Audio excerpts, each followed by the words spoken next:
The Warriors have a big problem, and it starts with how teams are guarding Steph Curry. In a recent game against the Rockets, Steph got locked up. They didn't just guard him tight, they smothered him. Double teams, traps, face guarding, you name it. Even when he didn't have the ball, they stayed glued to him. The result? Just 3 points on 1 of 10 shooting. This wasn't a random off night. It looked like a strategy that could catch on. What's worse is how Golden State reacted. Jimmy Butler, who was supposed to help take the pressure off Steph, was quiet. He didn't step up, took just a few shots, and let the defense keep their focus on Curry. Then there's Jonathan Kuminga. He's had good games against Houston before, but Steve Kerr barely played him. That decision hurt, especially when the team needed energy and offense. Golden State didn't have a plan B, and it showed. Now, other teams are watching that Rockets game closely. If this kind of defense works again, Golden State's playoff run could be short. They need answers, fast. Trust your young players. Let Jimmy be more aggressive. And most importantly, find ways to punish teams for going all in on Steph, because if they don't, the Warriors could be in real trouble. Subscribe now, because real fans never miss a moment. A few weeks ago, the Bucks looked like they were falling apart. The chemistry was off, and Damian Lillard was out with an injury. But now, things are starting to change fast. Dame is expected to return soon, maybe even before the playoffs begin. And while he's been out, Giannis has taken over in a big way, doing everything from scoring to running the offense like a true floor general. Giannis has been putting up monster numbers, but what really stands out is how the rest of the team is stepping up.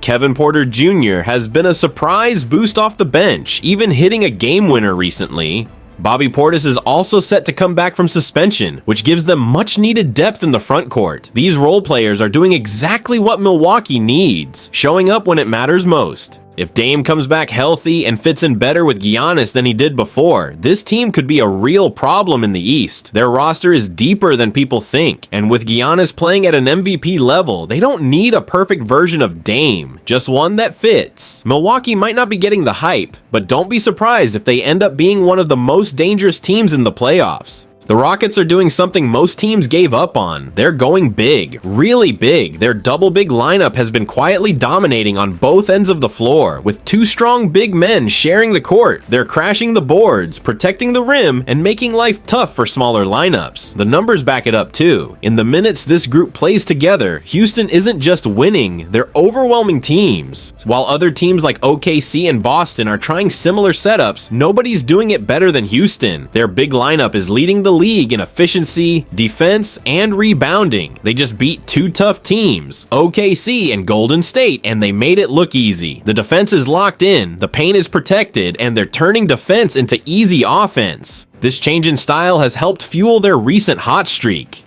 Over the last 17 games, they've only lost twice. That's not luck. It's a real shift in identity. Houston might not have the big names, but they've found a formula that works. And if they keep using size to their advantage, they could be a serious threat in the postseason. LeBron and Luka on the same team sounds like a dream, but right now, it's not as smooth as it should be. When they're on the court separately, both guys look great. Luka runs the offense with ease, and LeBron brings his usual control and experience. But when they play together, the results are just okay. Not bad, but not what you'd expect from 2 stars of this level. One lineup with both of them, playing small ball with shooters around, has shown some promise. It scores well and moves the ball nicely, but the big problem is rebounding. Bigger teams are grabbing too many second chances, and that hurts in close games. Other lineups, including their regular starters, haven't been consistent either. That lack of chemistry could be a problem when rotations tighten in the playoffs. For the Lakers to go deep, these two have to find a better rhythm. The talent is clearly there, but it needs to translate into real impact when they share the floor. If they can figure that out, they'll be scary. But if not, even with all their star power, they might hit a ceiling sooner than expected. When Jaylen Brunson went down with an injury, many thought the Knicks would struggle to keep up, but instead, OG Anunoby took that moment to show what he's really capable of. He started scoring more, driving to the basket, and taking charge on offense, something we rarely saw from him in the past. Over that stretch, he wasn't just a role player anymore. He looked like a real offensive option. Now that Brunson is back, the big question is whether OG can keep that same energy. Sometimes when stars return, other players shrink back into smaller roles. But if OG can still play with confidence and stay aggressive, the Knicks could have a strong 3-man combo with Brunson, Anunoby, and Karl Anthony Towns. That kind of balance is something they've been missing. The challenge for New York is consistency against the top teams. They've struggled to beat the best in the league, and that could hurt them in the playoffs. But with OG growing into a bigger role and Brunson getting back to full strength, the Knicks might finally have the right pieces to make a deeper run.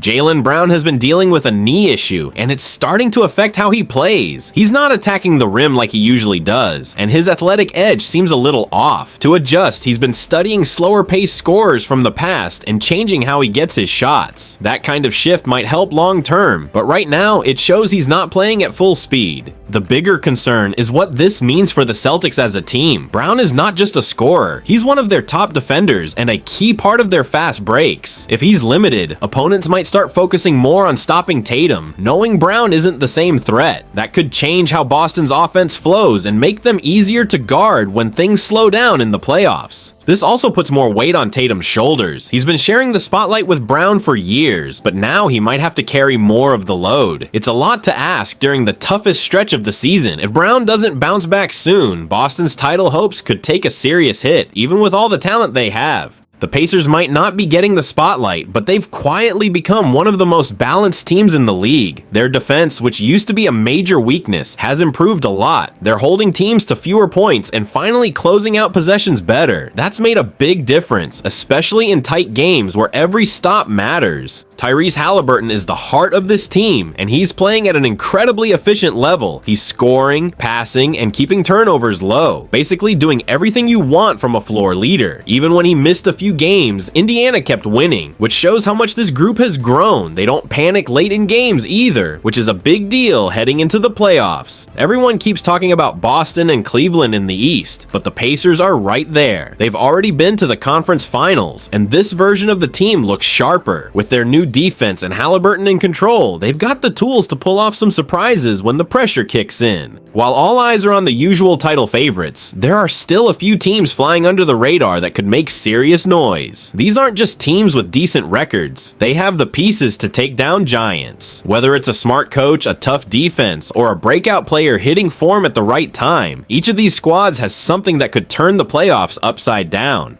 The postseason isn't always about star power, it's about momentum, matchups, and who gets hot at the right moment. Some of these teams have been overlooked all year, but that's what makes them dangerous. They don't have the pressure, they've got something to prove, and they're ready to catch someone sleeping. So before you mark down your picks for the finals, keep an eye on those dark horses. A strong run from one of them could shake up the whole bracket, and if you want a full breakdown of those teams and how they could do it, there's more on that in the next deep dive.